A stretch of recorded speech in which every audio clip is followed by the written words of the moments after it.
Hello, I'm Ivan Phillips, and this is my second video essay for the International Cinemas 2 module.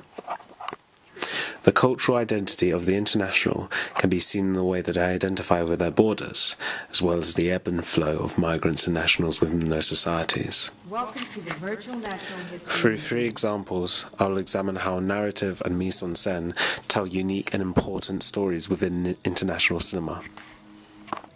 Water. Gold, sir. A gold medal? In Welcome, items which have been primarily personal for their Western owners have had very different meanings for immigrants. Simon's wedding ring may have lost its significance to him, but to Bial, it represents a symbol of hope for him to be reunited with his girlfriend. I bought these for you.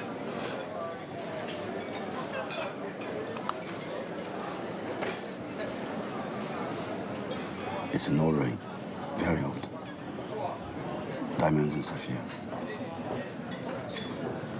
However, when the national Simon finds new meaning in the ring and hands it to the migrant Mina as a gesture of duty to Bial, Mina knows that it cannot be a true hospitable act and rejects it. Why didn't you tell him not to come? I told him. Jacques Derrida explains in Of Hospitality that, for if I practice hospitality out of duty, this hospitality of paying up is no longer an absolute hospitality. It is no longer graciously offered beyond debt and economy, offered to the other, a hospitality invented for the singularity of the new arrival, of the unexpected visitor. The final lingering shot of Simon staring at the Manchester United goal is filled with a sense of regret and unfulfilled potential. Excuse me? Calais is this way? Calais, c'est par là, oui. Thank you. Welcome's objective attempts to cross a social, cultural and linguistic gap between two communities at odds with each other. This man's brains are last hope.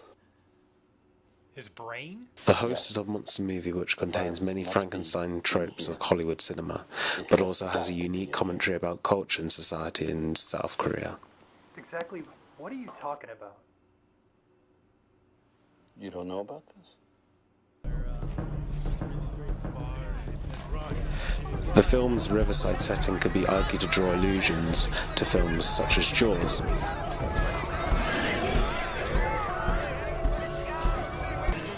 Furthermore, the use of Agent Yellow to weaken the monster by the government is fairly reminiscent of the use of Agent Orange in the Vietnam War against the Vietnam people.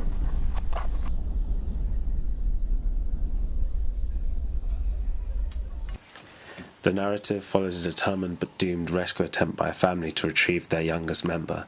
The last time the family is seen interacting together is part of the fantasy of Hyun Seo as she waits to be rescued from the monster and hides as another body among its victims.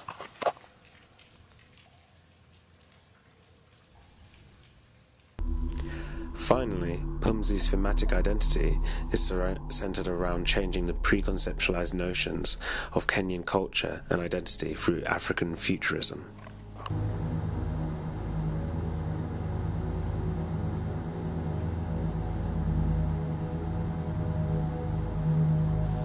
The perfectly self-sufficient and dystopian city can be analysed as a critique of ecological viewpoints. The citizens are repressed and constantly monitored to maintain the city's closed-loop society.